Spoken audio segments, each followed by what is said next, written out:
What are your thoughts on this issue of game changing? Is it all big hype? Is it all, is it fundamentals we've got to be focusing on? What are your views in the context of game changing? And what do you believe it takes to change the game, and what opportunities are you seeing?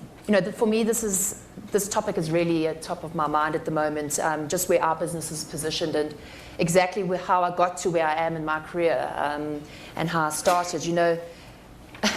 There's been so much that's been presented to me in the last couple of months around potential to grow this business to the next level. And, there's a tendency of being slightly more conservative as a woman. You look at it and you think, am I the right person to lead this change? Can I really ultimately be the game changer that can take a $250 million fund to $1 billion? I'm looking at potentially listing this, Delta Africa on the Dubai Exchange, hence why I was in Dubai. And I look at this and I look at myself and I have these philosophical discussions in my head saying, am I the person? Because as women, you always tend to look at yourself and say, actually, maybe somebody can do it better than I. Mm-hmm. And you look at your male colleagues and you think, look at this property industry. It's full of these bullish men. They're so aggressive. I mean, I had a massive argument with one of the big listed funds last night, and it's the same old story. Mm-hmm. They're bullies. They're aggressive. They try and push you in a corner. Maybe it's because I'm a smaller fund. Maybe it's because I'm a woman. Maybe I'm seeing ghosts. But, at the end of the day, you have massive challenges as women in this industry. And I think, from my side, ultimately to be a game changer is to be able to really put yourself out there, to make the difficult decisions. I've heard no so many times. Zola mentioned raising capital. I'm trying to raise $250 million at the moment, and I must have had no at least 60 times. And I wake up in the morning and I think, my husband says, isn't it enough for you? Isn't it enough? You've got 2 listed funds. Is it not enough? When is enough? And I said to him, you don't understand.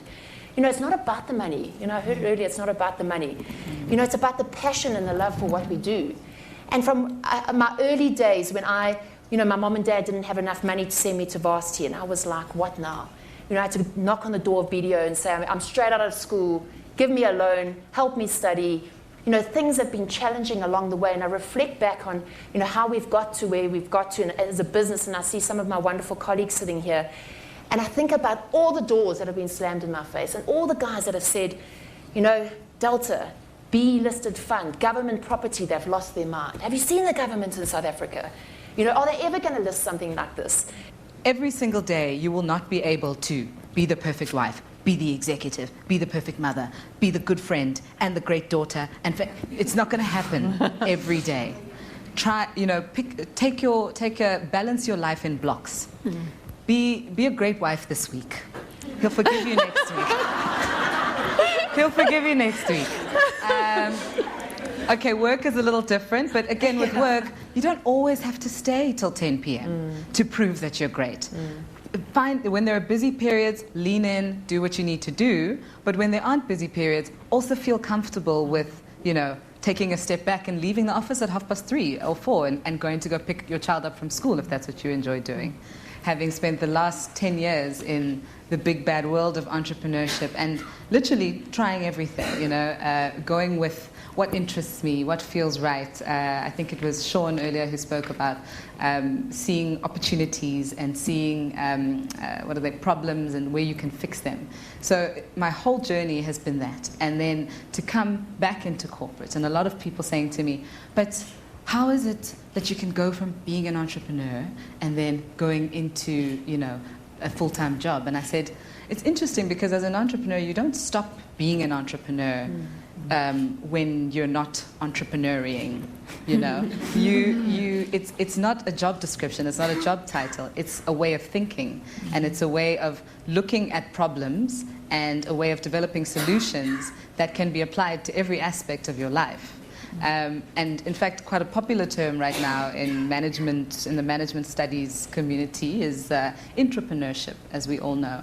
And that really looks at how, even if you've never owned a business, but how can you be an entrepreneur even within an organization? And how can you bring those key qualities into that organization to take the organization forward?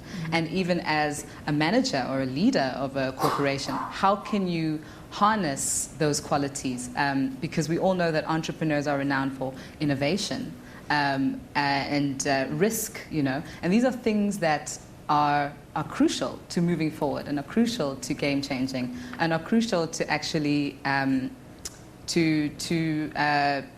you know, resisting and combating all of the challenges that we see right now. Adaptability is also a very key quality of entrepreneurs. How do we bring these qualities into our work? How do we look at ourselves even as employees, as entrepreneurs, and how do we bring that innovation into the environment that we're in, and therefore mitigate the risks that we see in the market right now?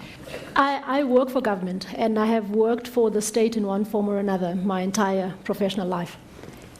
So I have to deal with the expectation that I'm lazy, that I'm incompetent, that I'm sloppy. And I'm anything but.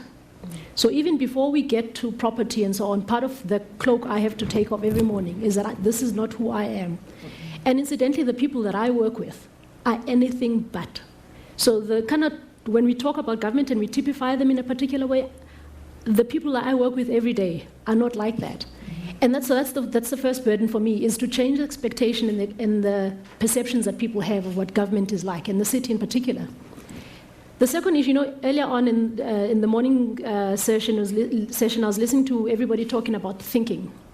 And I kept on thinking, but I kept on thinking that I feel more than I think.